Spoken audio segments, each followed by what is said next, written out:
এটা তো পরীক্ষিত সত্য। আমরা নিজেদেরকে হিন্দু বলে গর্ব অনুভব করি, যেটা স্বামী বিবেকানন্দ বলে গেছিলেন।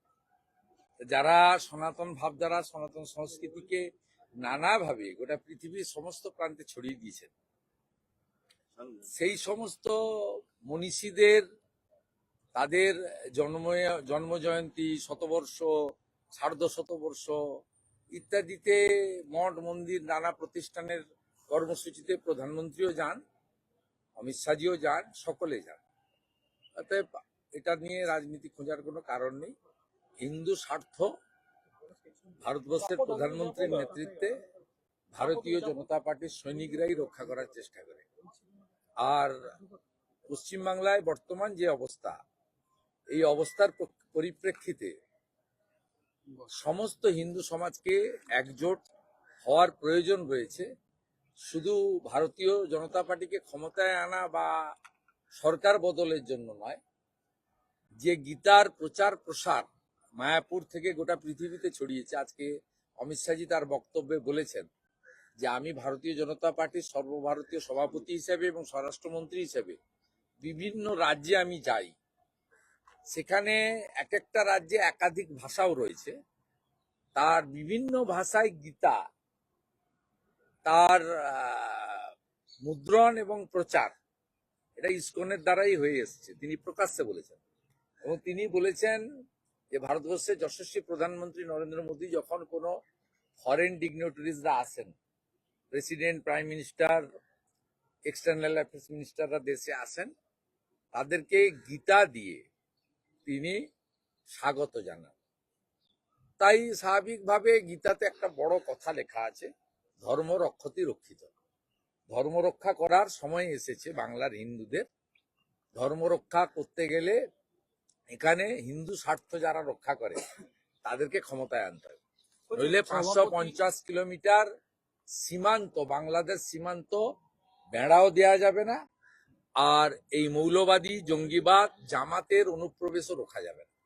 আপনাদের এই যে পাল্টা যে জগন্নাথ মন্দির, মহাকাল মন্দির, এগুলো কি কোনো প্রভাব পড়বে? প্রথমত বলি, জগন্নাথ মন্দির পুরীধামই হয়। আপনারা বারে বারে বলেন এটা একটা আর্টিফিশিয়াল কেন বলছি? প্রথমত, সায়েন্স সিটিতে একটি সারাদিন ব্যাপী সিম্পোজিয়াম হয়েছিল রাষ্ট্রীয় স্বয়ংসেবক সংঘের শতবর্ষে। সেখানে একটি পপুলার পোর্টাল ইউটিউবারের একজন প্রশ্ন করেছিলেন রাষ্ট্রীয় স্বয়ংসেবক সংঘের সরসংঘ চালককে, যে সরকারি অর্থে কি হিন্দুদের মন্দির নির্মাণ করা যায়? তখন তিনি পরিষ্কারভাবে বলেছেন যে সোমনাথ মন্দিরও নির্মিত হয়েছে হিন্দুদের নিধিতে বা অর্থে। উদ্বোধন করার জন্য রাষ্ট্রপতিকে ডাকা হয়েছিল।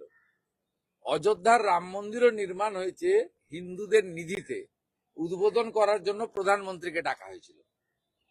কিন্তু সরকারি অর্থে সরাসরি কোনো মন্দির বা ধর্মীয় প্রতিষ্ঠান ভারতবর্ষে আজ পর্যন্ত গড়া হয়নি।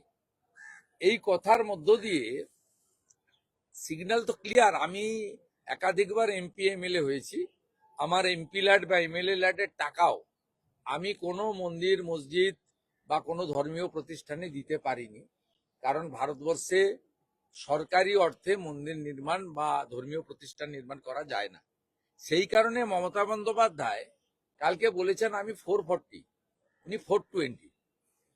খাতাপত্রে হিটকোতে লেখা আছে শ্রী শ্রী জগন্নাথ ধাম কালচারাল সেন্টার, আর কার্ড ছাপিয়েছেন শ্রী জগন্নাথ ধাম বলে। কালচারাল সেন্টার লিখলে ওটা সাংস্কৃতিক কেন্দ্র হয়ে যাবে, আর টেম্পেল উনি লিখতে পারবেন না, সরকারি অর্থ হচ্ছে। তাই জগন্নাথ ধাম বলে কার্ড ছাপিয়েছিলেন। পুরীর জগন্নাথ মন্দিরের গেটে লেখা আছে 4টি ভাষাতে, হিন্দু ব্যতীত কেউ ঢুকতে পারবে না। যদি প্রকৃতপক্ষে মন্দির নির্মাণ মমতা ব্যানার্জি করে থাকেন, তার গেটে লিখতে হবে হিন্দু ছাড়া কেউ ঢুকবেন না। এটা পারবেন তো লিখতে? পারবেন না যখন মন্দির নয়। চন্দ্রকোনার কথা, হালাল পেড়া গজা তো খাইনি হিন্দুরা, ফেলে দিয়েছে। হালাল গজা পেড়া খাইয়ে হিন্দু ভোট পাওয়া যাবে না। ভবানীপুরে হারাবো, আমি বলেছি, প্রতিদিন বলি ভবানীপুরে হারাবো।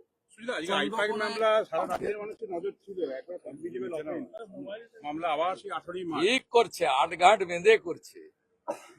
এবং আমি মনে করি ওদের স্ট্র্যাটেজি কি আমি জানি না, আমি ইডির লয়ারও নই আর সুপ্রিম কোর্টের জাজও নই, আর এই আইপ্যাক বা ফাইল এবং মোবাইল ফোন চুরি করা মমতা ব্যানার্জিরও আমি স্পোক্সপারসন নই। আমি পরিষ্কার, আমি যেটা চাই বিরোধী দলনেতা হিসেবে এবং এই বাংলার একজন নাগরিক হিসেবে, যখন পুলিশ মমতা ব্যানার্জির হাতে থাকবে না এমন সময় তদন্ত হওয়া উচিত, নইলে আবার তদন্তকারীদের উপরে আক্রমণ করবে। শুধু মমতা ব্যানার্জি নিজে আক্রমণ করতে যাননি, তার সঙ্গে রাজীব কুমার ছিলেন, মনোজ বার্মা ছিলেন, বিধাননগরের ওই তখন ছিল মুকেশ ছিল, এরা জোট বেঁধে গেছিল সেদিন। এবং যার বিরুদ্ধে এফআইআর এ নাম আছে প্রিয়ব্রত বলে একজন ডিসি সাউথ আইপিএস, তিনিও ছিলেন। এখন যদি আপনি তদন্ত করতে আসেন, মমতা ব্যানার্জি আবার সুপ্রতিম সরকার আর পীযূষ পান্ডেকে নিয়ে তিনি আবার হামলা করবেন, আবার পুলিশকে দিয়ে হামলা করবেন। অতএব টাইম উইল স্পিক। আমার মনে হয়েছে আইনি লড়াইতে আটঘাট বেঁধে ইডি এগোচ্ছে। উই আর হোপফুল, কারণ প্রকাশ্য দিবালোকে সব ক্যামেরার সামনে ফাইলগুলো হাতে নিয়ে বলেছিলেন আমি কাড়িয়ে নিয়ে এলাম। নিজেই চোর স্বীকার করেছে নিজে যে আমি চুরি করেছি।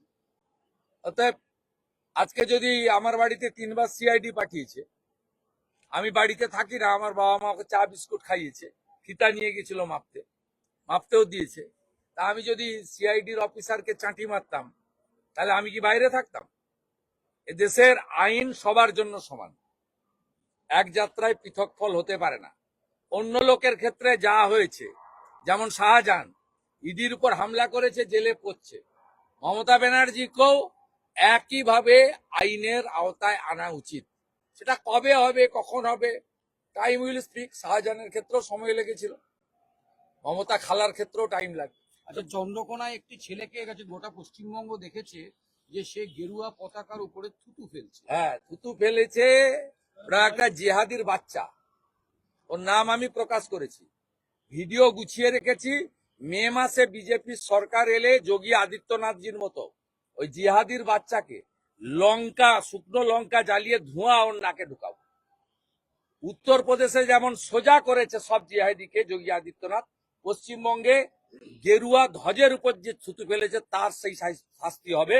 কালকে পশ্চিম মেদিনীপুর জেলা পুলিশ, আমি সোশ্যাল মিডিয়ায় দেওয়ার পরে বলেছে ডিলিট হয়ে গেছে, তারা ডিলিট করিয়েছে এবং তাকে ওরা আইনের আওতায় আনছে। অতএব এটা নিয়ে যেন কেউ না প্রচার করে।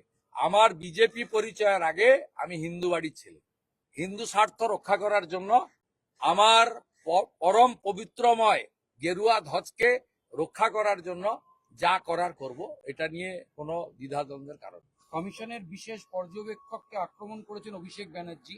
সি মুরুগানের বিরুদ্ধে হোয়াটসঅ্যাপ চ্যাট এরকম একটা হোয়াটসঅ্যাপ চ্যানেলে পোস্ট করেছেন স্ক্রিনশট, এবং বলেছেন সুপ্রিম কোর্টের নির্দেশ একটা কথাই বলবো, দেখবি আর জ্বলবি লুচির মতো ফুলবি। ব্রেকফাস্টে গেছে 58 লাখ, এখন লাঞ্চে প্রায় 11 লাখ চলে গেছে, আর ফাইনাল ভোটার লিস্ট যখন হবে তখন সূর্য ডুববে, বিকালের চার সঙ্গে বিস্কিট বা সিঙ্গাড়া থাকবে, তারপরে তৃণমূল বলবে আর ভোটে লড়বো না। তৃণমূল তো বলছে আপনাদের ভোটারও বাদ যাবে, আপনাদের ফেভারিট। ওদের আমাদের ভোটার নিয়ে ভাবতে হবে না, আমাদের ভোটার নিয়ে ভাবতে হবে না। ওদের তাহলে অসুবিধা কি? আমাদের ভোটার যদি বাদ যায় ওদের তো খুশি থাকা উচিত, খুশি থাকা উচিত। এত টুইট মুইট, সুপ্রিম কোর্ট, কালো চাদর, অমুক তমুক, ভূত সাজা, এত দরকার নেই। প্রত্যেকদিন চিৎকার চেঁচামেচি করছেন নবান্নতে বসে, এত কিছু করার দরকার নেই। পায়ে কাঁটা ফুটলে যেমন লাফায় ঠিক সেইভাবে লাফাচ্ছেন কেন? চিন্তা করতে হবে না। কমিশন সাসপেন্ড একটাও বাংলাদেশি মুসলমান রোহিঙ্গার নাম ভোটার তালিকায় থাকবে না, এরাই তৃণমূলের ভোট ব্যাংক। কমিশন সাসপেন্ড করছেন, মুখ্যমন্ত্রী বলছেন তাদের পুরস্কৃত করবেন। মুখ্যমন্ত্রী ভাবছেন যে আমি ফিরে আসবো, ফিরে এসে পুরস্কৃত করব। বিহারে 432 জন বিএলও এবং এইআরও জেলে আছেন, বেল পায়নি। এই সেকশনটা পড়ে নেবেন, এই সেকশনে বেল হয় না। যাদের এফআইআর করেছে তাদেরকে অ্যান্টিসিপেটরি বেল চাইতে হবে। অ্যান্টিসিপেটরি বেল চাইলে এই সেকশনে বেল হয় না। সেকশন 32 হ্যাঁ, এতে বেল হয় না। পরিষ্কার কথা, বিহারে যারা এসআইআর এর সময় 2 নম্বরই করেছিল এমন 432 বিএলও ইআরও জেলের মধ্যে আছে টিল নাও। ভদ্রভাবে কাজ করুন। এখন বলছেন ওনারা বলেছেন তাই করেছে, কে বলেছে সেটা জানিয়ে দিন ইলেকশন কমিশন, দিয়ে বলুন আমাদের ক্ষমা করুন। বলতে তো হবে। ডিএম যদি অরবিন্দ মিনা বলে থাকে তার নাম বলতে হবে, ক্যানিং এর বিডিওকে, এইআরওকে। আর অরবিন্দ মিনাকে বলতে হবে আমাকে নন্দিনী চক্রবর্তী বলেছে, নন্দিনী চক্রবর্তীকে বলতে হবে আমাকে মমতা ব্যানার্জি বলেছে। বলতেই তো হবে, যতক্ষণ না বলছে ছাড়ার কোনো জায়গা নেই। হুমায়ুন কবির আজকে দুরকম কথা বলেছে, বলেছে তার কাছে আরাবুল গিয়েছিল, উনি আরাবুলকে বলেছেন আগে জয়েন করুন। আর তৃণমূল নাকি হুমায়ুনের জামাইকে প্রার্থী করার জন্য প্রস্তাব দিচ্ছে। না, আমি এসব ব্যাপারে জানি না। আমার জানার দরকার নেই। আমার একটাই কাজ এবং প্রার্থনা, বিজেপি সরকার হবে, বাবরের নাম মুছে দেবো। আচ্ছা, আরেকটা হিন্দি আবার বাবরের নাম মুছে দেবো। সুজিত, একটা লাস্ট প্রশ্ন। কোনো বাবরের নাম কোথাও লেখা থাকবে না পশ্চিমবঙ্গে, পরিষ্কার কথা। শুধু বাবর নয়, আকবরের নাম, শাহজাহানের নাম, জাহাঙ্গীরের নাম, হুমায়ুনের নামও থাকবে না। এরা মোগল পাঠান, এরা এসেছিল মন্দির ভাঙতে, মা বোনের ইজ্জত দিতে, হিন্দুদেরকে মুসলিম ধর্মে কনভার্ট করতে। এদের নাম নিশান বিজেপি আসার পরে রাখতে দেবো। সুজিত, একটা একটা হিন্দি বাইট লাগবে চন্দ্রকোনা। আমি একটা লাস্ট প্রশ্ন। কলকাতায় করে বিচারপতি রায় চট্টোপাধ্যায় একটা রায় দিয়েছে, 2010 সালের বাম শিক্ষামন্ত্রী তিনি তার ক্ষমতার অপব্যবহারকে এমন চাকরি দিয়েছেন, রাজ্য সরকার বলেছে তাই এই পুরো বিষয়টা তদন্ত করতে। পার্থ দেব বা সুদর্শন রায়চৌধুরী কেউ একটা ছিলেন এবং সেক্রেটারিয়েটে চাকরি দিয়েছেন এডুকেশন ডিপার্টমেন্টে। আপনার জন্য সেই 2000 ক্ষমতা তাও রাখেন থাকলে হবে, তদন্ত করবে। কিন্তু রাজ্য সরকারের তদন্ত, তারা তো সিপিএম এর বিরুদ্ধে তদন্ত করবে কিনা আমার সন্দেহ আছে। সিপিএম কে বাজারে ছেড়ে রাখলে, আমাকে 106 বার হাইকোর্টে যেতে হয়েছে। সিপিএম এর কোনো মিছিল মিটিং এর জন্য কোথাও বাধা দেয় না। বরঞ্চ আপনারা নিজেরাই আরজিকর আন্দোলনে দেখেছেন, লালবাজার অভিযানের সময় পুলিশ জলের বোতল দিয়েছে, আর যখন জুনিয়র ডাক্তাররা গেছে বা নবান্নতে আমরা যাওয়ার চেষ্টা করেছি আমাদের উপর লাঠি মেরেছে, অভয়ের মাকেও মেরেছে। সিপিএম এর বর্তমান নেতারা অনেকে আবার তৃণমূলের পথে পা বাড়াচ্ছে। दादा एक हिंदी में आज अमित शाह का सफर लेके क्या बोलेंगे? देखिए, हमारी जो मायापुर है और नवद्वीप है, ये श्री चैतन्य देव प्रभु से लेकर जितना भी गौड़िया वैष्णव समाज से लेकर हमारी जो गीता प्रचार प्रसार, उनका इंटरनेशनल हेडक्वार्टर है। वहाँ आज एक संत का जो कार्यक्रम उनका चल रहा है साल भर, श्रीला प्रभुपद का, गुरुदेव का, उनका बड़ा भव्य ये था। उसका पहले उन्होंने मायापुर में दर्शन किया, उनमें इस्कॉन का जय पताका स्वामी जी ने उनको स्वागत किया। उन्होंने निसंग देव से, राधा माधव से लेकर श्री प्रभु चैतन्य देव से लेकर श्रीला प्रभुपद तक सबका पूजन वंदन किया, आरती किया। उसका बाद एक 20,000 की वैष्णव समावेश, साधु संत समावेश में भाषण दिया। उसका भाषण सब में आ गया है। ये भाषण बहुत बढ़िया था। संत का, मनीषी का भूमि है बंगाल। यहाँ से स्वामी विवेकानंद, रामकृष्ण देव, जगत जननी माँ शारदा मणि, यहाँ से हमारा श्री चैतन्य देव प्रभु से लेकर, भारत सेवाश्रम रामकृष्ण मिशन से लेकर, भागवत मठ से लेकर, श्री नवद्वीप धाम से लेकर, सब तीर्थभूमि यहाँ है। यहाँ दक्षिणेश्वर है, यहाँ कालीघाट है, यहाँ तारापीठ है, यहाँ तारकेश्वर बाबा महादेव का मंदिर है, मदन मोहन जी का मंदिर है। यहाँ ठाकुर नगर में ठाकुर धाम है, मुतुआ धाम। ये पूरा पुण्य भूमि है। इसके लेकर जो आया एक कार्यक्रम, रिलीजियस कार्यक्रम था, हम लोग साथ में थे हमारे नेता का साथ। उन्होंने जिस मंच में जो बात बोलना चाहिए उस बात बताया। इसके साथ राजनीति का कोई संबंध। चंद्रकोना रोड में आज देखा कि एक लड़का भगवा आज नहीं, 2 दिन पहले किया था। भागुआ के ऊपर उसको अपवित्र करने का काम किया। वो काल सोशल मीडिया में पोस्ट किया था। उसके बाद वहाँ का डिस्ट्रिक्ट पुलिस ने उनको पोस्ट डिलीट किया, कराया। उनके खिलाफ कुछ कानूनी कार्रवाई करने का उन्होंने आश्वासन दिया, लेकिन कुछ नहीं करा।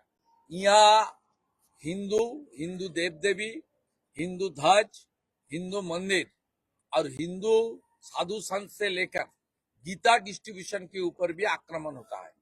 ये खास करके एक जिहादी ग्रुप यहाँ काम कर रहा है। जो बांग्लादेश के सटे हुए बॉर्डर एरिया में जामात ने चुनाव जीता है, ये जामात का विंग्स है। और इसको वोट बैंक की लालच से, तुष्टीकरण की राजनीति के लालच से ममता बनर्जी, उनकी पुलिस इनको संरक्षण दे रहा है। इसका खिलाफ ही हम लोग आवाज उठा रहा है। आने वाला दिन में भाजपा सरकार आएगा। हर हिंदू और हिंदू देव देवी के ऊपर आक्रमण, जो हिंदू ध्वज के ऊपर आक्रमण किया, उसके ऊपर कड़े से कड़े कानूनी कार्रवाई करेगा आने वाला दिन में भारतीय जनता पार्टी का सरकार। ভাঙড়ে বিস্ফোরণটা নিয়ে একটু বলবেন? ভাঙড়ে। ভাঙড়ে বিস্ফোরণ একটা শওকত মোল্লা তার মতো ব্যাখ্যা দিয়েছেন, রাস্তার কাজের জন্য জাম ছিল, হয়তো ফুটো ছিল, বিড়ি ঢুকে বিস্ফোরণ ঘটেছে। দেখুন, ভাঙড়কে কোনো দিনই এই সরকার কন্ট্রোল করতে চায়নি, করতে পারেনি। নিজেদের গোষ্ঠীদ্বন্দ্ব, তোলাবাজি, কাটমানি, ওয়েটল্যান্ডের জায়গা দখল, জলাভূমি দখল, এলাকা দখল এবং সেখানে বিরোধীদেরকে একদম শেষ করে দেওয়া এবং পঞ্চায়েত নির্বাচনের আগে পরে লাগাতার কত খুন, নিজেদের দলের লোককে মেরেছে আপনারা জানেন। মুখ্যমন্ত্রী কিছুদিন আগে উনাদের দলের একজন নেতা মারা যাওয়ার পরে ভাঙড়কে, কাশীপুরকে কলকাতা পুলিশে অন্তর্ভুক্ত করেন। ওইটুকু জায়গার মধ্যে 3-4টে থানা তৈরি হয়। মনোজ বার্মা গিয়ে বড় বড় কথা বলেন যে ভাঙড়ে আর কিছু হবে না। আজকে আরেকটা তামান্না হলো কেন? যে ভোটাররা, মুসলমান ভোটাররা মমতা ব্যানার্জিকে ভোট দেন, সেই মুসলিমদের বাড়ির বাচ্চা, ছোট বাচ্চা সুরক্ষিত নয় মমতা ব্যানার্জির হাতে। তার কারণ মমতা বন্দ্যোপাধ্যায় শওকত মোল্লাদের চোখ দিয়ে ভাঙড়টা দেখেন। এটাই হচ্ছে আসল কারণ। এবং কলকাতা পুলিশে আসার পরেও ভাঙড়ের যে কোনো পরিবর্তন হয়নি, তার মানে কয়লাকে দুধে সিদ্ধ করলে কয়লার রং যে কালোই থাকে, আজকের ঘটনা সেটা আরেকবার প্রমাণিত। কিন্তু দাদা ছবিটা করতে দাও।